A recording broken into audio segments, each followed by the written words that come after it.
Aujourd'hui, nous allons voir une journée type de menu. Alors, tout au long de la journée, petit déjeuner, déjeuner, dîner, pour que tu puisses atteindre ton objectif de perte de poids, que tu souhaites perdre 5, 10, 15 ou même 20 kilos, tu vas voir tout ce que je vais te donner ici, c'est vraiment tous les nutriments dont ton corps a besoin. Alors bien évidemment, ça ne va pas être personnalisé, c'est des conseils globaux, mais tu vas voir le type d'aliments, le type de groupe de famille d'aliments dont ton corps a besoin. Mais avant de commencer, je m'appelle David et je suis coach pour les femmes de 45 à 60 ans et je les aide à perdre 10 kilos en 90 jours. Au tout début, j'ai aidé ma maman à perdre du poids, à perdre de la masse grasse, à reprendre un corps, confiance en elle et un corps dont elle aime. Et maintenant, j'ai aidé depuis maintenant plus de 3 ans et demi plusieurs dizaines de femmes, plus de 130 femmes à atteindre leurs objectifs de perte de poids. Et je te donne tous mes conseils sur ma chaîne YouTube et dans chaque vidéo de chaque semaine. Donc abonne-toi bien pour ne rien louper de tous mes contenus et on attaque aujourd'hui pour cette vidéo sur une journée type d'alimentation. On va commencer avec le petit déjeuner. Donc pour le petit déjeuner, c'est un repas où tu peux prendre des flocons d'avoine ou alors par exemple du pain intégral, du pain au sel ou du pain de kamut. Ça va te permettre de tenir toute la matinée. Sur ton pain, tu peux mettre par exemple du bon beurre. Du beurre, c'est une bonne matière grasse et tu peux en mettre sur ton pain. Il n'y a pas de souci avec ça. Attention à tout ce qui est confiture, même si on se dit confiture c'est du fruit. Non, la confiture c'est du sucre. Le fruit a été cuit, il n'y a presque plus rien en nutriments à l'intérieur et il faut au moins 50% de sucre pour conserver une confiture. Donc du coup, la confiture c'est du sucre. Mieux vaut mettre du beurre, c'est bien meilleur, une bonne matière grasse, ça permet de bien commencer la journée. Sinon, si tu prends des flocons d'avoine ou même le pain, tu peux compléter ça avec un fruit, c'est très bien, un yaourt par exemple, c'est très bien aussi, et aussi des oléagineux. Ça fait une autre source de matière grasse qui est excellente aussi pour la santé. Avec tout ça, dans ton petit déjeuner, c'est plutôt bien. Tu peux compléter ça avec ce que tu préfères, café, infusion, thé, tout ça sans sucre, c'est très bien. Pour commencer ta journée, c'est parfait. Avant de commencer, avant même le petit déjeuner, n'oublie pas de bien prendre un verre d'eau en te levant, comme ça va permettre de réhydrater ton corps et ensuite pouvoir prendre le petit déjeuner. Ensuite, entre le petit déjeuner et le déjeuner, essaye de ne pas du tout manger. Ça fait partie de mes 2 règles d'or, le fait de ne pas grignoter. Très important parce que si tu grignotes ou si tu fais plein de petits repas, tu ne vas pas pouvoir laisser ton estomac au repos, ton système digestif au repos, ce qui fait que ça va être impossible de perdre du poids. En avançant dans l'âge, en préménopause, en ménopause, il faut vraiment avoir des moments comme ça où on laisse le corps, le système digestif, l'estomac au repos. Sinon, c'est juste impossible de perdre du poids. Donc du coup, ne mange pas. Entre le petit déjeuner et le déjeuner, tu vas pouvoir ensuite remanger au déjeuner.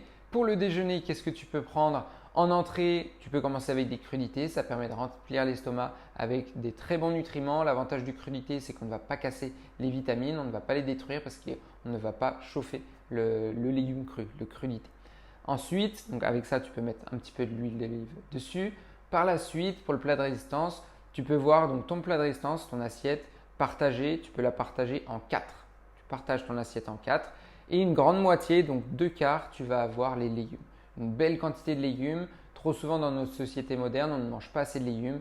Il faut manger des légumes, ton corps en a besoin. Donc n'importe quel légume, il n'y a pas un légume meilleur que l'autre. Ce qu'il faut voir, c'est voir très large, comme une palette large. Il y a plein de légumes, plein de fruits différents. Essaye de voir le plus large possible et de varier. Parce que plus tu vas varier, plus tu vas avoir des vitamines diverses et variées qui vont arriver dans ton corps, moins tu auras de carences, meilleur sera ton corps en bonne santé et plus tu vas atteindre ton objectif. Donc en revenant à l'assiette, 2 quarts de légumes, 1 quart de protéines. Les protéines, c'est juste super important pour le corps. Il ne faut surtout pas les enlever. Ça peut être des protéines animales comme par exemple du poulet, de la dinde, de la pintade ou alors du poisson, gras ou maigre, très bien. Ça peut être aussi des œufs, 2 œufs par exemple. Ou alors si tu es végétarienne, ça peut être aussi des protéines végétales comme par exemple du tofu, des légumineuses, c'est très bien aussi. Dans le dernier quart donc, de l'assiette, tu vas mettre des céréales complètes. Qu'est-ce que c'est les céréales complètes? C'est tout ce qui est quinoa, riz complet, riz brun, sarrasin, amaranth. Toutes ces céréales-là sont vraiment super intéressantes et vont t'apporter de super bons nutriments et vont te permettre de te diffuser une énergie tout au long de la journée. Donc tu ne vas pas avoir de pic d'énergie et tu ne vas pas avoir faim dans l'après-midi en consommant ces céréales. Donc prends ça tout au long de ton petit déjeuner et ça va te donner tout au long de la journée de l'énergie dont tu as besoin. Et tu n'auras pas faim dans l'après-midi en prenant ce type de repas-là.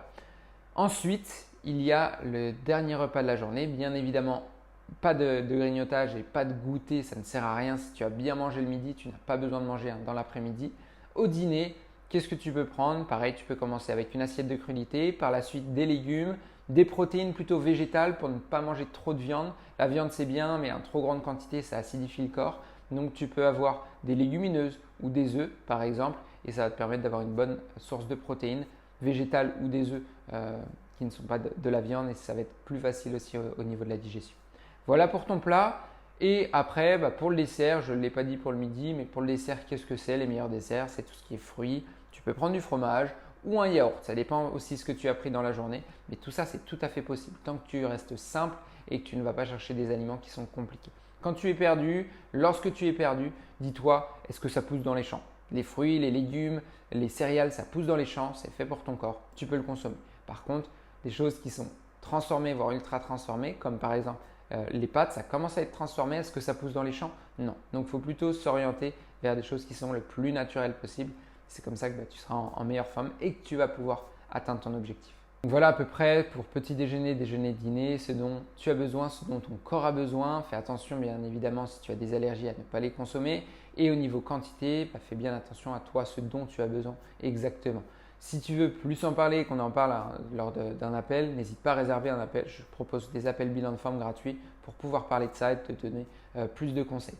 Une chose dont je voulais parler dans cette vidéo, très important, attention quand même aux allégations des entreprises. Si tu vois faible en matière grasse ou faible en sucre ou faible en sel, toutes ces choses-là par exemple, c'est des allégations. C'est fait pour juste plus vendre. Donc fais attention parce qu'il peut y avoir plein d'additifs qui se cachent derrière. Donc regarde bien la liste des ingrédients. C'est comme ça que tu vas pouvoir déceler si un aliment est bon ou pas pour toi. Allez, maintenant il ne te reste plus qu'à passer à l'action, à prendre des notes, pourquoi pas revoir la vidéo, reprendre des notes et ensuite mettre ça en place pour toi, pour ta santé, pour atteindre ton objectif. Si tu souhaites ne rien louper de mes prochaines vidéos, abonne-toi bien. Donc abonne-toi, regarde mes prochaines vidéos, prends des notes et avance vers ton objectif. Surtout, comme je l'ai dit, n'oublie pas de bien réserver un appel bilan de forme pour qu'on puisse discuter de tout ça, que je puisse te donner un maximum de conseils et que tu puisses avancer vers ton objectif. On se retrouve à la prochaine vidéo.